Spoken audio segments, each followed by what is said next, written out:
अस्सलाम वालेकुम नाज़रीन, भारत से मिल्ली वॉइस के खुसूसी बुलेटिन आलमी शब रोज़ में आपका खैर मक़दम है। मैं अब्दुल वहाब। नाज़रीन, खबरों को तफसील से देखने से पहले आइए डालते हैं एक नज़र अहम सुर्खियों पर।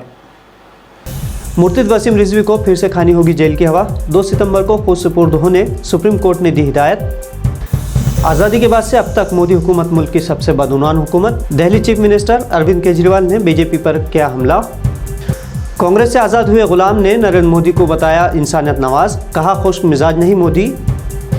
कर्नाटक में हिजाब पर पाबंदी पर सुप्रीम कोर्ट में समाअत का हुआ आगाज़। अदालत ने कर्नाटक हुकूमत को भेजा नोटिस। और सीए और एनआरसी के खिलाफ एहतजाज करने वाली तालिबा सफूरा जरगर का जामिया मिल्लिया इस्लामिया ने किया दाखिला मनसूख।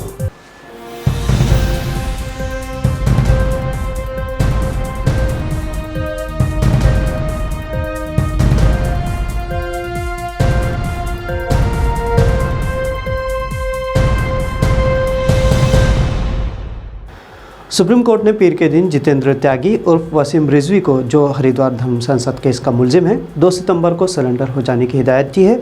ये केस मुसलमानों के खिलाफ इश्तियाल अंगेज़ तकारीर का है। त्यागी, जिसका साबिक़ा नाम वसीम रिजवी है, फ़िलहाल इलाज के नाम पर ज़मानत पर रिहा है। जस्टिस अजय रस्तोगी और जस्टिस BV नागरत्ना पर मुश्तमिल बेंच ने मेडिकल बुनियाद पर उसे दी गई ज़मानत में फिर से तोसी से इनकार कर दिया और कहा कि मुलजिम की दरख्वास्त मुस्तकिल ज़मानत की समाअत 9 सितंबर को होगी। बेंच ने त्यागी के वकील से कहा कि त्यागी को रिलीफ देने की कोई वजह नहीं है और उसके खिलाफ कई केसेस ज़ेर उल्तवा है। सुप्रीम कोर्ट के इस हुक्म के बाद रिजवी को फिर से जेल की हवा खानी होगी। दिल्ली के वज़ीर आला अरविंद केजरीवाल ने कहा है कि मरकज़ की मोदी हुकूमत आज़ादी के बाद से मुल्क की सबसे बदउनवान हुकूमत है। केजरीवाल ने दिल्ली असम्बली में तहरीक एतमाद पेश की ताकि ये साबित किया जा सके कि उन्हें असम्बली में मुकम्मल अक्सरियत हासिल है। वज़ीर आज़म नरेंद्र मोदी का नाम लिए बगैर उन पर हमला करते हुए आम आदमी पार्टी के रहनुमा ने ऐवान में कहा कि लाल किले की फसील से वो बदउनवानी के ख़िलाफ़ लड़ाई की बात करते हैं, लेकिन भारतीय जनता पार्टी MLAs को ख़रीदने की कोशिश करती है। क्या ये बदउनवानी के खिलाफ लड़ाई है? केजरीवाल ने मरकज़ की मौजूदा हुकूमत पर मुल्क की आज़ादी के बाद सबसे बदउनवान हुकूमत होने का इल्ज़ाम लगाया।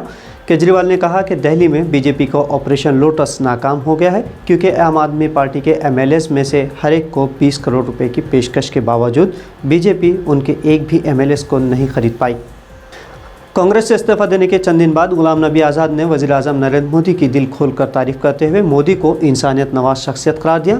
गुलाम ने कहा कि वो पहले समझते थे कि मोदी जालिम और खुश्क मिजाज आदमी है, लेकिन उनका ये ख्याल गलत था। मीडिया से बात करते हुए कश्मीर में एक हमले की याद ताज़ा करते हुए गुलाम नबी आज़ाद ने कहा कि मोदी ने उस वक्त इंसानियत का मुजाहरा किया था जो उन्हें याद है। कर्नाटक के तालीमी इदारों में हिजाब पहनने पर पाबंदी को बरकरार रखने कर्नाटक हाई कोर्ट के हुक्म के खिलाफ दायर दरख्वास्तों को सुप्रीम कोर्ट ने समाअत का आगाज़ करते हुए कर्नाटक रियासती हुकूमत और दीगर को नोटिस जारी किया है। कोर्ट ने कर्नाटक हुकूमत को 5 सितंबर से पहले अपने जवाब दाखिल करने का हुक्म दिया है।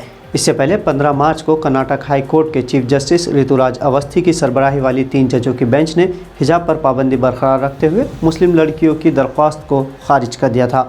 दरख्वास्त गुजार तालिबात ने हिजाब को इस्लामी रिवायत का हिस्सा करार देते हुए तालीमी इदारों में इसे पहनने को जायज़ बताया था, लेकिन अदालत ने उसे क़ानूनी तौर पर लाजमी नहीं समझा था और मुस्लिम लड़कियों को भी यूनिफॉर्म पहनने की हिदायत दी थी।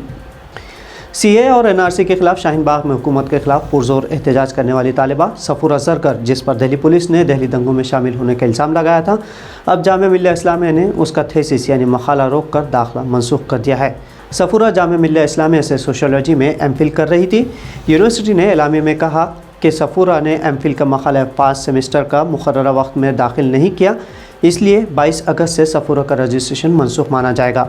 सफूरा ने इत्तला मिलने पर कहा कि दाखिले की मनसूखी से उनका दिल ज़रूर टूटा है, मगर उनकी हिम्मत में कोई कमी वाक़ई नहीं हुई है।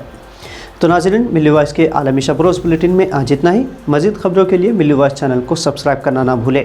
अल्लाह हाफ़िज़।